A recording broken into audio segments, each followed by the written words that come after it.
Oh, great Sunday morning to you folks.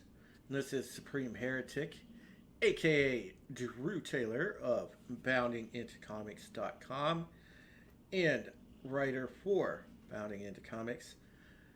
Listen, I had to get my thoughts out there this morning because this has been bugging me all weekend.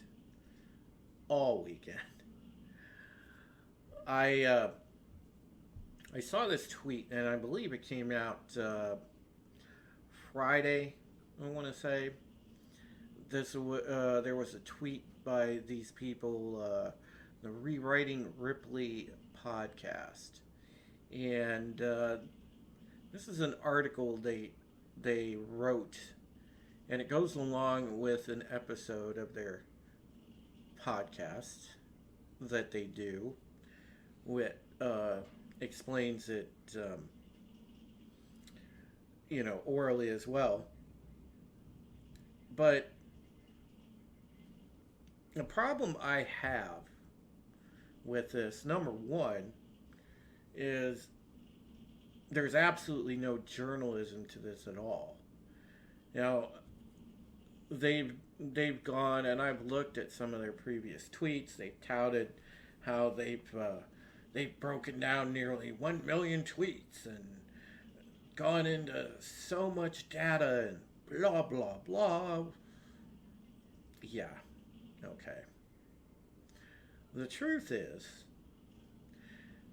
there's a lot of cherry picked material in this piece. There's also blatant generalizations and mischaracterizations of all the parties they mention, which they mention a lot of the more well known channels among the fandom menace community. And, I am also a part of that community in the sense that I do support the ideals of it, which is at its core keeping politics out of our escapist entertainment. And yes, I understand the biggest argument to be made is that, well, there are some shows that are overtly political in nature, and they have politics in the world of certain franchises that may or may not reflect modern day, and that's fine. That's totally fine if it works in the vein of a certain show. Now, if you take a franchise that isn't overtly political and inject modern 2021 politics into that sort of storytelling, well, then you're at that point completely changing what that franchise has been about for decades. And that's something that, to me, fans should stand up and say, no, we don't want that. Because there are certain cultural icons that we've grown up on. Take, for example, Star Wars, which is heavily used in this article. Now, it has always just been about the struggle of good and evil. There's tiny political undertones to it, but there's more spiritual undertones than anything. However, when you load it up with modern day progressive politics, yeah, it takes away from what Star Wars is, period. And the biggest thing among the fan of menace, anyway, is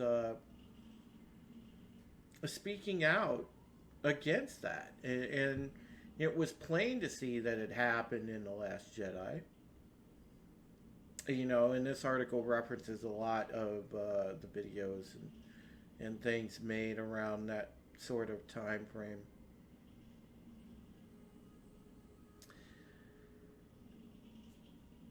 And the problem with that was that when you break it down, and so many channels have called out Ryan Johnson because of the ridiculous way that The Last Jedi was written. There was nothing really remotely Star Wars about it.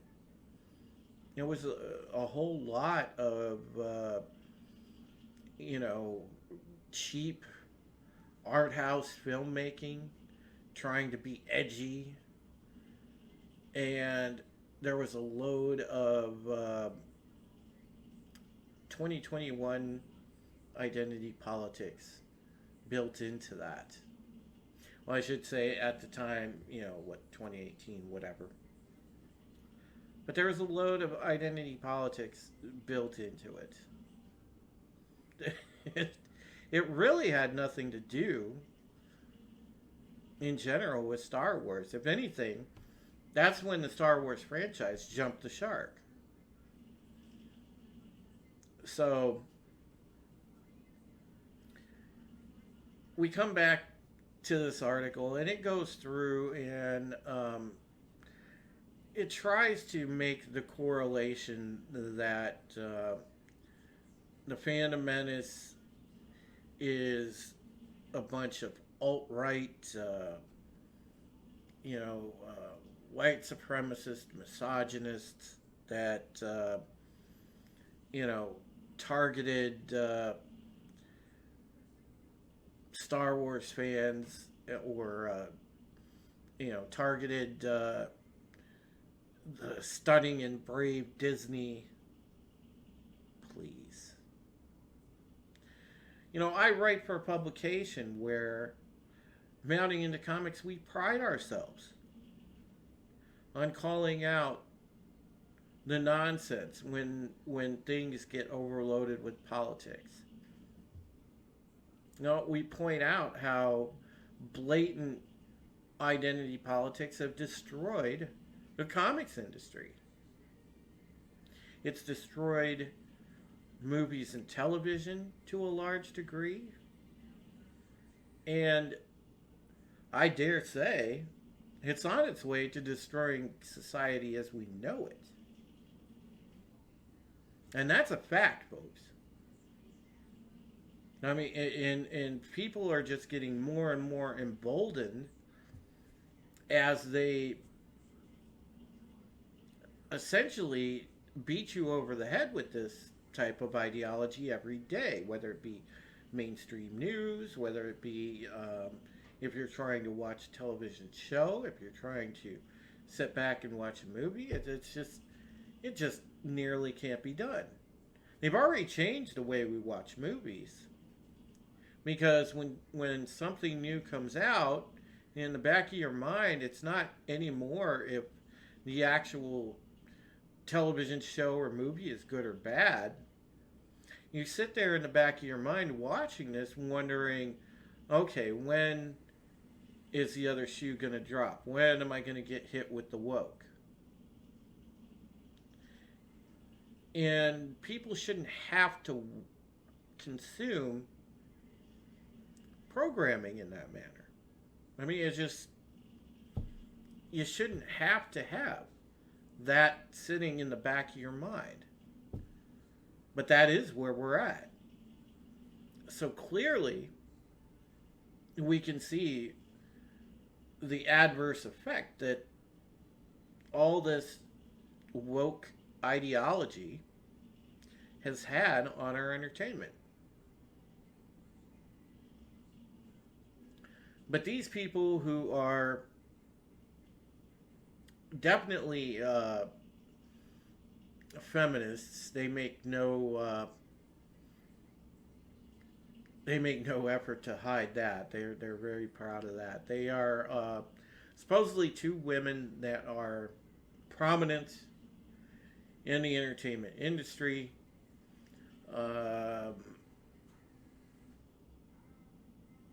There were other videos I saw on this that mentioned their names. I won't do that here. I don't want to get in a whole big thing about, oh my God, he doxed them.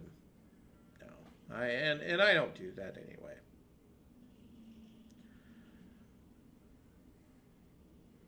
But I hope that after people either read this article or listen to the podcast, that they understand that these two women have really, really, really crossed lines here, and not in a good way. I mean, they've gone and made a blanket accusation on a community. Never mind that, by the way, the Phantom Menace YouTube community is not just white people. It is Asian people like myself. It is made of black people. It is made of Latino people. It is made of a whole melting pot of different thought processes, different racial backgrounds. Okay, it is, if anything, one of the most organically diverse communities out there. Yet, these people right here want to tell you that, oh, well, it's just a bunch of white supremacist, misogynist, hateful people. And that couldn't be further from the truth, folks. Because a number of these people I count among my friends. And I can tell you, based on merit, based on what I see, again, with my own two eyes, not what some article tells me or not what some video tells me, personal interactions. They're good people. And this does nothing except really, really, really take and make people look bad that frankly are some of the nicest and most wonderful people I could have hoped to have interacted with in life. And it's a crying shame. And I hope in the end that that the people mentioned in this hit piece, and this is by any standard a hit piece. I mean, this is amateurish, terrible. You can't even call this journalism. Okay, this is nowhere close to journalism. I do journalism, folks, and this is not even close. But I hope that some of the notable people in here, maybe Jeremy from Geeks and Gamers, maybe The Quartering, maybe RK Outpost, maybe Drunk 3PO, maybe somebody like that, maybe Neurotic. I hope they hire lawyers. And I hope they take these women to task, because they need to be taken to task. I mean, this is awful.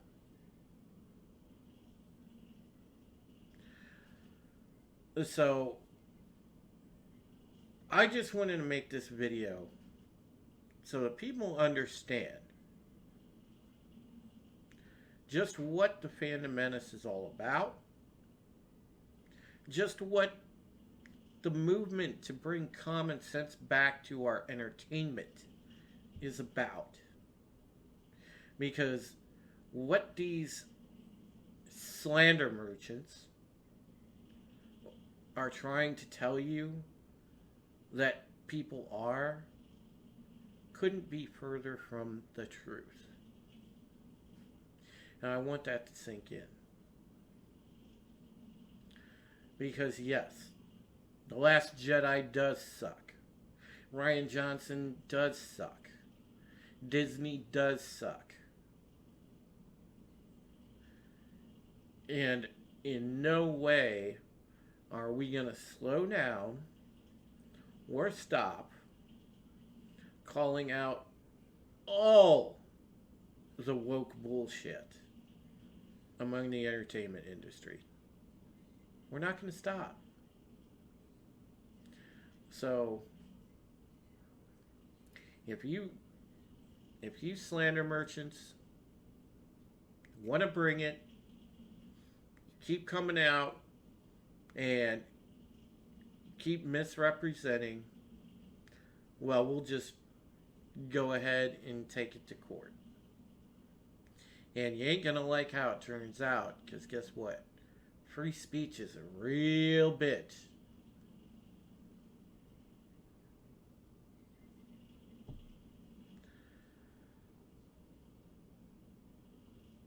For those of you that are just watching this video out of curiosity, maybe you're not familiar with the culture war, maybe you're not familiar with the Panda Menace, I urge you to type in the hashtag Panda Menace. Get to know some of the people around that community. Follow Drunk 3PO. Follow Geeks and Gamers. D-Day Cobra. RK Outpost. Follow Nerdrotic.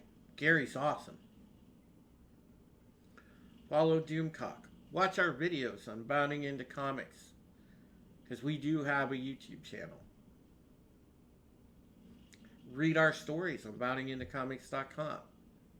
We will keep you in the know. And believe you me,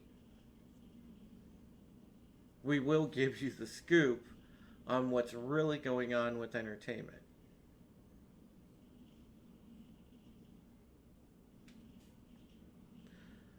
So take heart. There are people out there fighting for common sense, and we will continue to do so. We won't be deterred by things like this. If anything, it's going to galvanize us if we are going to move forward to even greater success and a greater voice. So I want to say thank you for watching this video. Thank you for your time.